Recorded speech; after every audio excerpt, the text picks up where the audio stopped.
সকালটা যদি শুরু হয় পরিপাটিভাবে, তবে সারাটা দিনই যেন এক অদ্ভুত প্রশান্তিতে কাটে। আসসালামু আলাইকুম সবাইকে।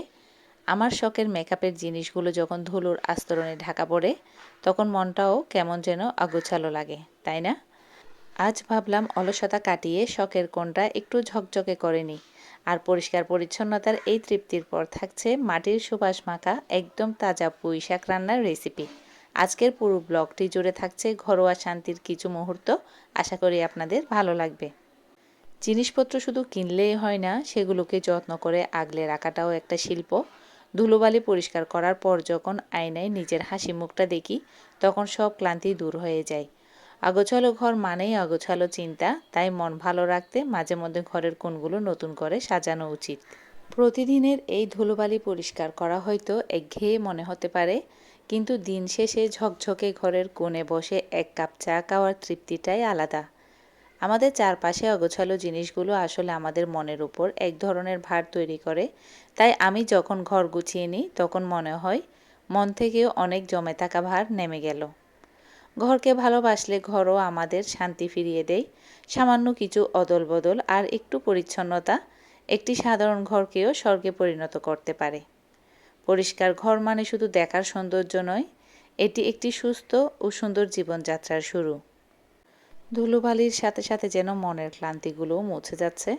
পরিশ্রমের পর এই স্নিগ্ধতাটুকুই তো পাওনা। সব কিছু নিখুঁত হবে এমন নয়, কিন্তু পরিপাটি থাকাটা খুবই জরুরি।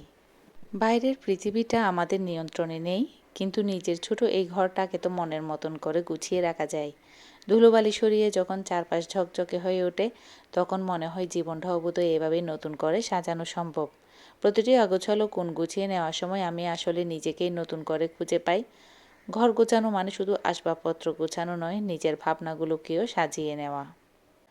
অনেকে বলে ঘরের কাজ তো সারাদিন একই, কিন্তু এই একঘেয়ে কাজের মাঝেই লুকিয়ে থাকে প্রিয়জনদের জন্য একরাশ ভালোবাসা। ঘরের প্রতিটি কোণ আমার হাতের স্পর্শে কথা বলে ওঠে।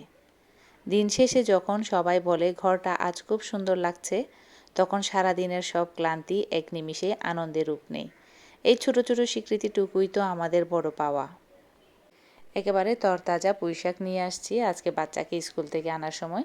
তো পুঁইশাকটাকে পরিষ্কার করে এটাকে আমি ভালো করে ধুয়ে পানি ঝরিয়ে নিয়ে এখন আমি কেটে নিচ্ছি।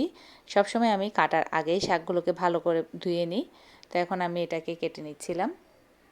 রান্না মানে কেবল পেট ভরাবার আয়োজন নয়, এটি হলো মনের মাধুরী মিশিয়ে প্রিয়জনদের জন্য এক টুকরো ভালোবাসা উপহার দেওয়া। মশলার সুঘ্রাণ আর কড়াইয়ের সেই পরিচিত শব্দ, এগুলো আমার কাছে কোনো শব্দ নয়, বরং ঘরের এক জীবন্ত স্পন্দন। রান্নাঘর হলো এমন এক জাদুর জায়গা, যেখানে খুব সাধারণ কিছু উপকরণও হাতের স্পর্শে অসাধারণ হয়ে ওঠে। মাটির কাছাকাছি থাকা খাবারগুলোর স্বাদই আলাদা, যেমন এই টাটকা পুঁইশাক।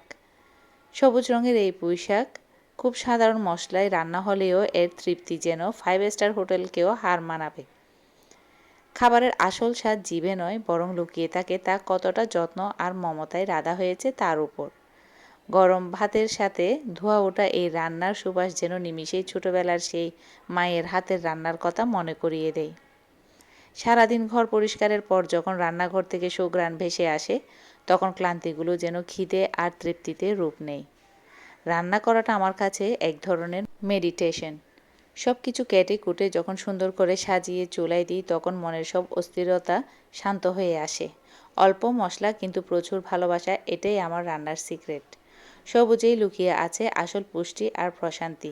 নিজের হাতে রাঁধার তৃপ্তি অন্যরকম।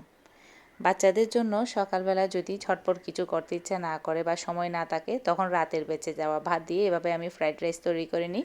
ঘরে তো গাজর থাকে সব সময়। গাজর, পেঁয়াজ, ডিম, পেঁয়াজকে একটু বড় করে কেটে নিব আর কাঁচামরিচ ফালি করে দিয়ে এভাবেই করে সবার জন্য আমি ফ্রাইড রাইস করে নিই। ঝটপট এই খাবারটা সকালের জন্য খুবই ভালো। তো সবার যেহেতু ঠান্ডা, বাচ্চা থেকে বড় সবারই যেহেতু ঠান্ডা, সবার এখন ঠান্ডা লেগে গেছে, জ্বর সর্দি কাশি, তাই সবার জন্য সকাল সকাল উঠে আমি এখানে গরম পানি দিয়ে ফেলি। এই ফ্লাক্সটা আমার সব সময় থাকে। তো আজকের জন্য এই পর্যন্তই।